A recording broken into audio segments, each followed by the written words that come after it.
Hello and welcome to this edition of Y-PAC CityCast, the first CityCast of 2018. I'm Randy Beeler.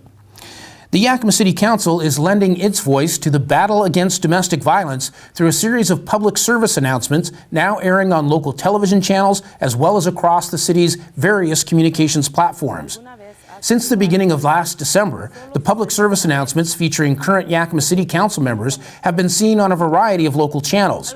The PSAs are based on the national No More campaign and encourage people to be aware of signs of domestic violence and to not ignore them. The tagline of the PSAs is domestic violence. See it, hear it, report it.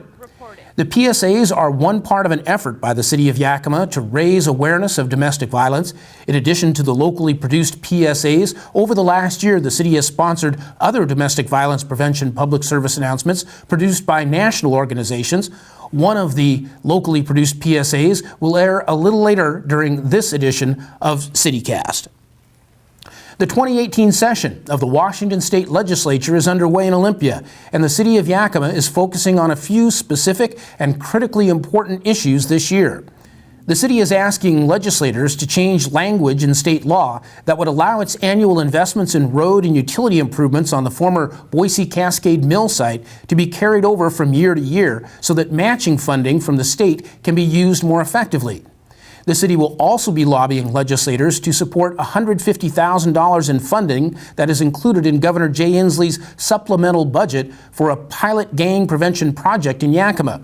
The funding would be used to enhance and better coordinate positive youth development programs in Yakima. Additionally, the Yakima City Council is lobbying for passage of the Washington State Voting Rights Act, a bill that has languished in the legislature for years but is likely to pass this session now that Democrats control the Senate. The 2018 session is what's known as a short session, scheduled to last 60 days. 100 years ago, our city got a new name, and rough weather can make it tough for the people who pick up your garbage, but you can help. To tell you more, here's CityCast's John Fannin. Thank you, Randy. The City of Yakima is celebrating a centennial this year. That's because on January 1st, 1918, the city's name officially changed from North Yakima to Yakima. During its regular business meeting on January 2nd of 2018, the City Council honored that centennial with help from the Historical Society. Mayor Kathy Coffey read a proclamation commemorating the centennial during the January 2nd meeting. North Yakima was incorporated in 1886, and the name change came about because of its similarity to Yakima City, which was incorporated in 1883, just 4 miles to the south. Yakima City changed its name to Union Gap in June 1917, and North Yakima made the change to Yakima in January of 1918. Both required action by the state legislature. John Ball, Director Emeritus / Archivist for Yakima Valley Museum, says the real push behind all of this was the post office, which didn't like having two communities with similar names right next to each other. Visit yakimawa.gov/visit/about and yakimavalleymuseum.org to learn more about Yakima's history. The City of Yakima's Refuse Division is asking for the public's help this winter.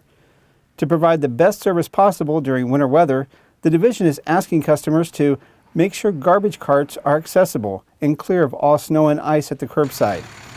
Keep a 36-inch wide path around the carts to enable equipment to safely pick them up.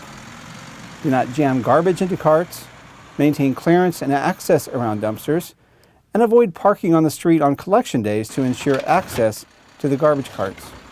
Those living on steep terrain are asked to bag their garbage, and that's because workers might need to drive a smaller vehicle to retrieve the garbage. Having it bagged allows operators to remove it in a safe and timely manner.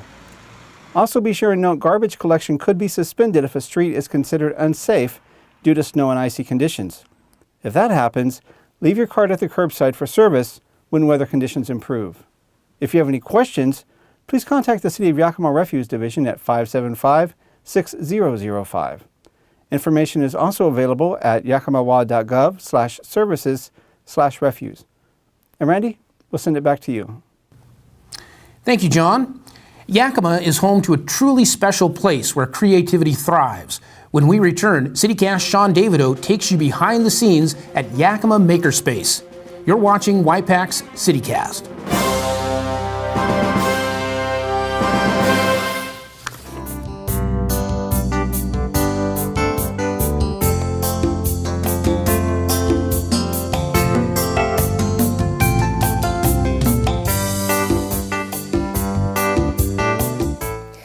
Domestic violence doesn't just affect victims, it affects our entire community.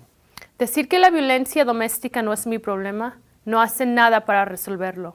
We can no longer ignore domestic violence because it's real. It's happening here in our neighborhoods. No hay que quedarnos callados. No más excusas. Domestic violence. Velo, oílo, repórtalo.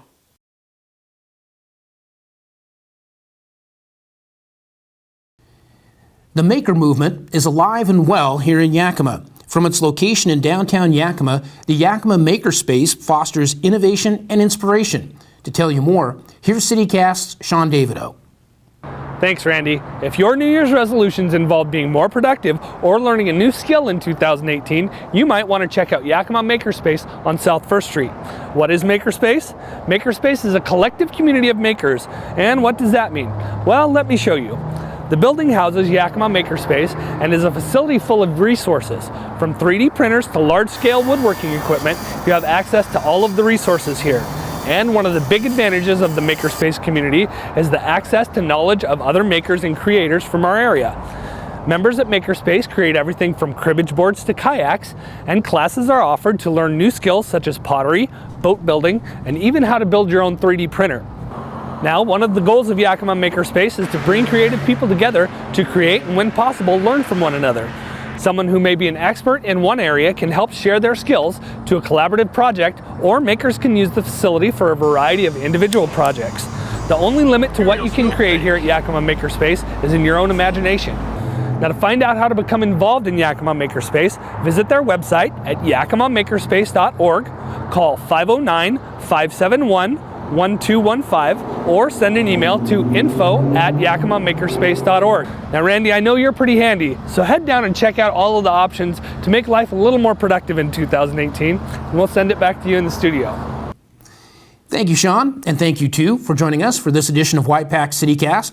To learn more about what's going on with the City Council, city programs and services, fun activities in our area, and much more, check out one of the many options available to you.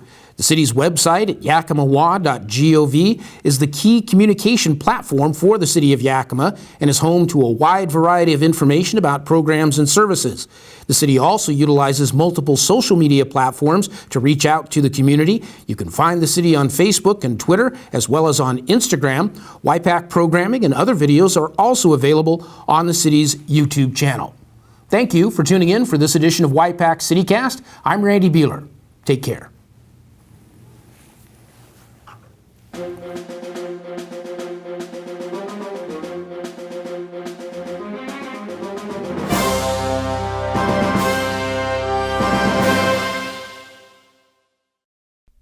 For more information on Y-PAC CityCast, call 575-6092.